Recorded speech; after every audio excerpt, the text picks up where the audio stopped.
नमस्कार दोस्तों।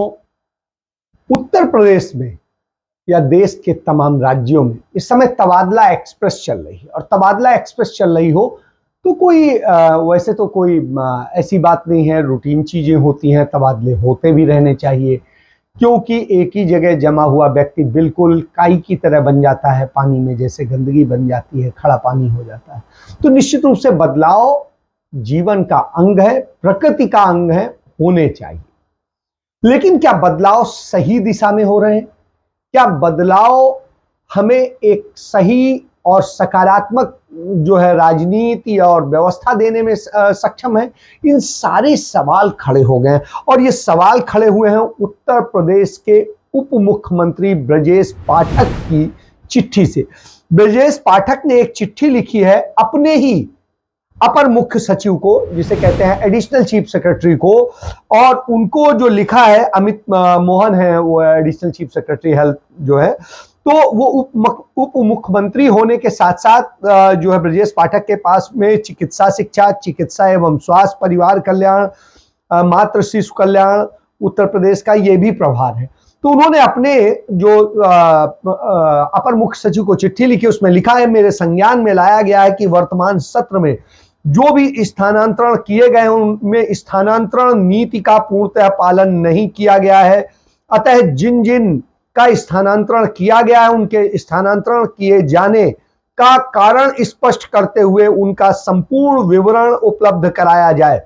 उन्होंने यह भी कहा है इसमें कि मुझे यह भी अवगत कराया गया है कि लखनऊ सहित प्रदेश के अन्य जनपदों में स्थित बड़े अस्पतालों तथा विशेषज्ञ डॉक्टरों की अत्यंत आवश्यकता है से बड़ी संख्या में डॉक्टरों को हटा दिया गया है, लेकिन उनके स्थान पर प्रतिस्थानी की नियुक्ति नहीं की गई है। लखनऊ उत्तर प्रदेश की राजधानी है, यहां वैसे ही विशेषज्ञ डॉक्टरों की पहले से कमी है, तमाम गंभीर स्थितियां हैं। जिन जिन डॉक्टरों का स्थानांतरण किया गया है, क्या यह सत्यापित कर लिया गया कि स्थानांतरित डॉक्टर अवधि के दौरान अपनी उसने पूरी की है या नहीं की है, या लंबे समय से जमा है? कितने चिकित्सा अधिकारी विभिन्न स्थानों से संबद्ध हैं तथा उनके स्पष्टीकरण का निर्णय संबंधीकरण का निर्णय कब किया जाएगा? संबंधित चिकित्सा अधिकारियों के सहित उनकी सूची उपलब्ध कराएं।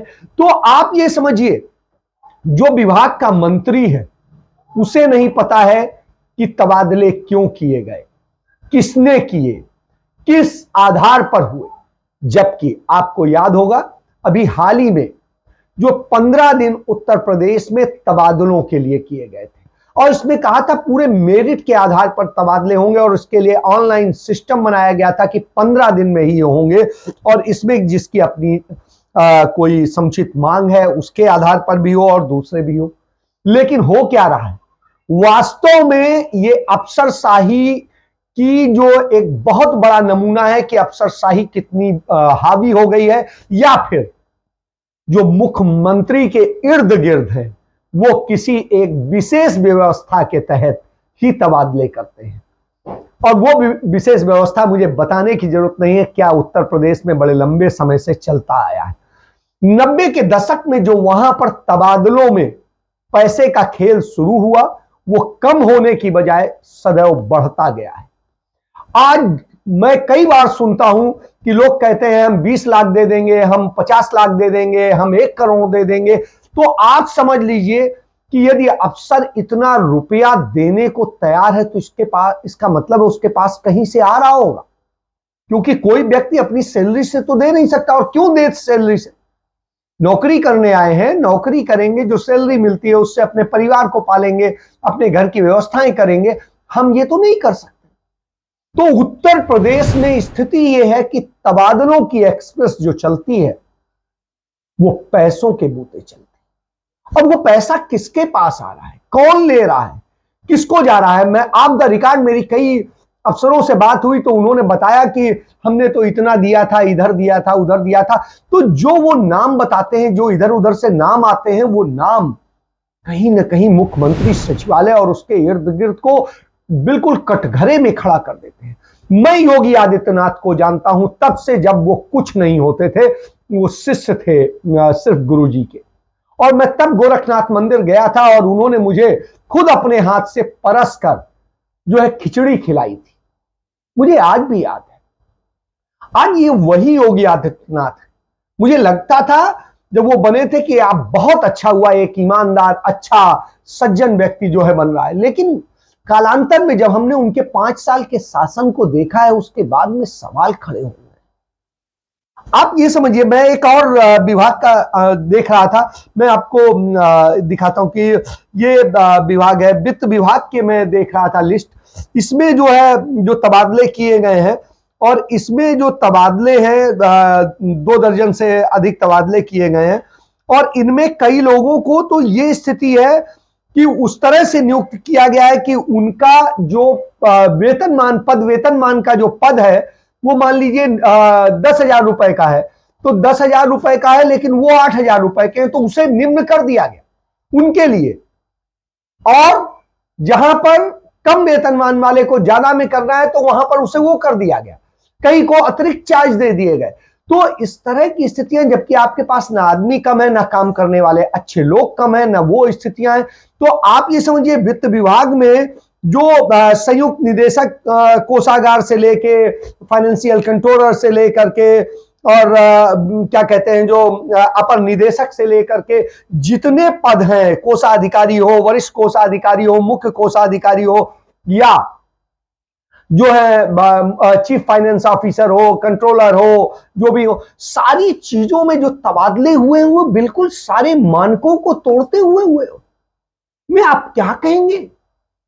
स्थितियां जब देख रहे हैं तो लग रहा है कि ये शायद किसी विशेष कारणों से किसी को कहीं नियुक्त किया गया है, और ये तब स्थिति है जब मेरिट की बात की जा रही थी।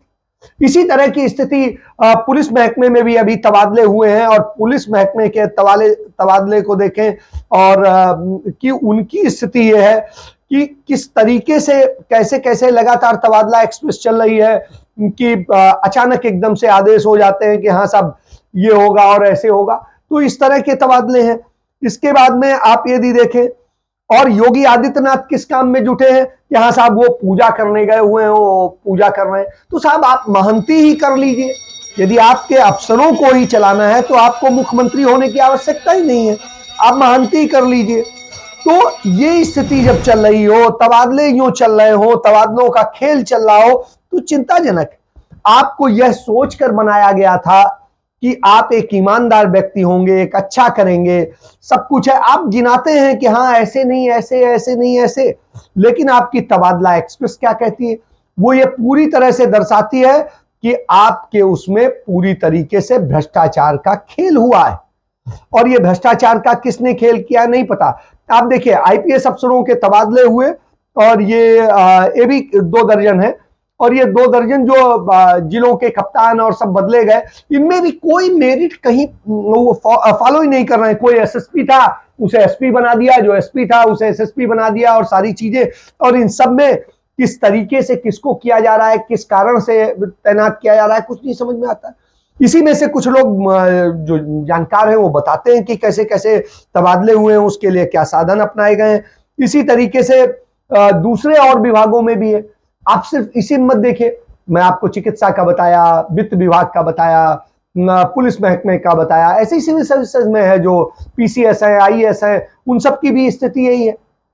उनके भी इस तबादले में एक कोई अलग तरह का खेल चल रहा है। तो ये आखिर खेल बैठ के कर कौन रहा है, और क्यों ऐसा हो रहा है कि जहां जो जरूरत है, जिस तरह के व्यक्ति की जरूरत है, जिस तरह के अफसर की जरूरत है, वो होने की बजाय दूसरा कर रहे हैं, आप कर रहे हैं। फिर उसके बाद में एक जाति का भी बहुत बड़ा वो चल रहा है कि आप यदि किसी एक जाति विशेष के हैं तो आपकी पोस्टिंग बहुत अच्छी हो जाएगी, यदि आप किसी जाति विशेष से नहीं है तो आपकी पोस्टिंग खराब हो जाएगी। तो इस तरह की भी स्थितियां हैं।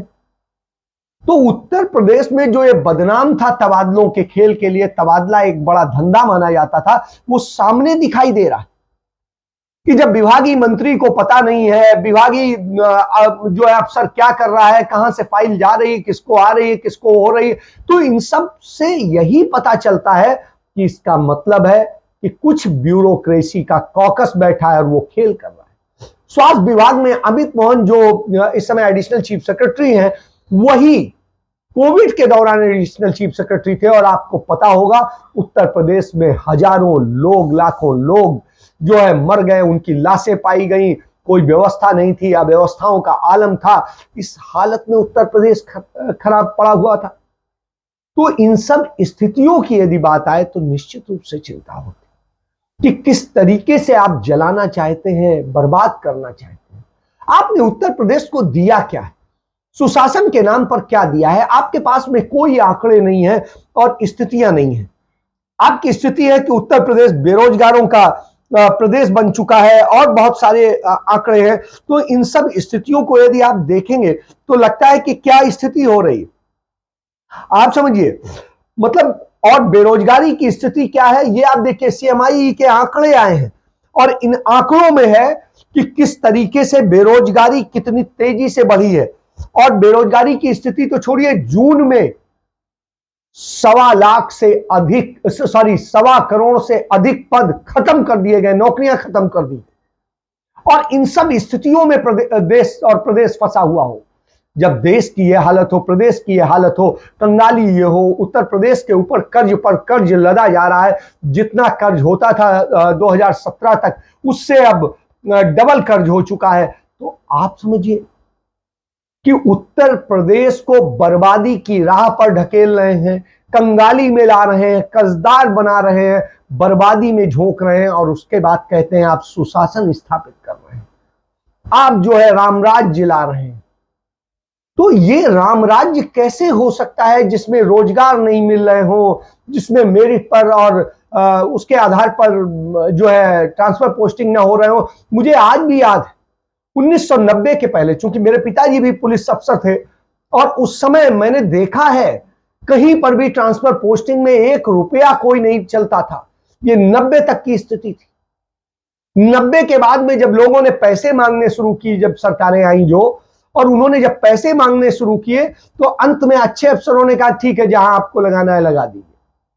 तो कुछ सालों तक तो उनको अच्छे अफसर होने के कारण थोड़ी बहुत ठीक जगह लगाया गया, लेकिन बाद में उन्हें कहा गया कि इनसे ज्यादा यूजफुल तो वो हैं जो कमा के दे रहे हैं। तो कमाऊ पूत सबको चाहिए। तो आज जब योगी राज में हम सोचते थे कि शायद कमाऊ पूत की डिमांड उतनी नहीं होगी, बल्कि इसकी होगी कि कौन बेहतर व्यवस्था स्थापित कर सकता है, कौन सारी चीजें कर सकता है, तो उस पर होगा। लेकिन ऐसा नहीं हुआ और इन तबादलों से बिल्कुल स्पष्ट है कि उत्तर प्रदेश में तबादले असल में आज भी उद्योग हैं और अब और बड़ा उद्योग बन चुके हैं।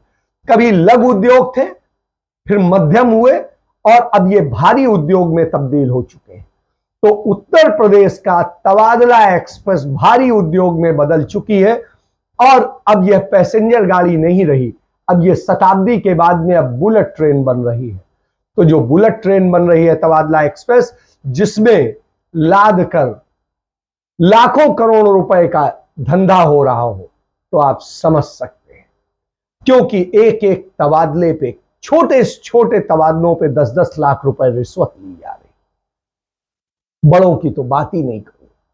तो अफसरों की बात कर ले, उत्तर प्रदेश में 650 आईपीएस अफसर है, करीब इतना ही आईएएस अफसर है। इसके बाद में इससे 4 गुना अधिक पीसीएस अफसर है, 5 गुना, और इसके बाद में फिर अदर सर्विसेज में जो है उसके अफसर हैं। तो इस तरह से यदि सारे देखेंगे तो यह हालत है कि उत्तर प्रदेश में अफसरों की इतनी बाढ़ है और उनका सही समुचित उपयोग न होने के कारण तमाम लोगों को अतिरिक्त चार्ज दिए हुए हैं और तमाम लोगों के पास काम नहीं, और तमाम के पास यदि काम भी है तो इस तरह से है कि आप उपेक्षित बने रहिए और हम उससे काम करने के लिए उस कुर्सी पे बैठाएंगे।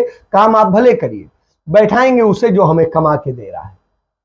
तो कमाऊ पूत चाहिए उत्तर प्रदेश को, या अच्छे डॉक्टर चाहिए, अच्छे फाइनेंशियल कंट्रोलर चाहिए, अच्छे अफसर चाहिए, अच्छे प्रशासक चाहिए, अच्छे कानून व्यवस्था संभालने वाले चाहिए, अच्छे इंजीनियर चाहिए? नहीं। आज आप इंजीनियरिंग विभाग की यदि बात कर लें, लोक निर्माण विभाग की बात कर लें, आप बिजली विभाग की बात कर लें, कहीं भी बात कर लें, तो स्थितियां यही हैं। मंत्री के हाथ में कुछ रह ही नहीं गया है, वो क्या तबादला करेगा और क्या नहीं करेगा। तबादले तो कहां से हो रहे हैं? मुख्यमंत्री के अम्ब्रेला के नीचे जो लोग आते हैं वो तबादले कर रहे हैं, और इसीलिए इसकी जानकारी किसी और को नहीं होती। तो ये तबादलों का धंधा जो उत्तर प्रदेश में है वो कितने लाख करोड़ का है, इस पर अब सोचना पड़ेगा। यानी कि उत्तर प्रदेश का कर्ज शायद अदा करने में ये अफसर काम आ सकते हैं कि इनसे कहा जाए कि भैया तबादला आपका कर दिया जाएगा, आप उत्तर प्रदेश का इतना कर्ज जो है चुका दो, तो शायद ये चुका देंगे। तो आज इस स्थिति में यही वजह है कि रोड बनती है और हफ्ते भर के अंदर टूट जाती है, डॉक्टर ऑपरेशन करते हैं, मरीज मर जाता है। तो इन सब स्थितियों में उत्तर प्रदेश खड़ा है। फाइनेंशियल स्थिति जर्जर है, लेकिन जो अजीब तरह की स्थिति है, जिनका नॉलेज नहीं है, चीजें नहीं है, मानदंड में नहीं खड़े उतरते, उन्हें फाइनेंशियल कंट्रोलर लगाया जा रहा है। तो यह स्थिति यदि उत्तर प्रदेश में हो तो आप समझ सकते हैं कि किस राम राज्य में आप जी रहे हैं। इसके साथ मैं चर्चा समाप्त करता हूं। जय हिंद, जय भारत, वंदे मातरम।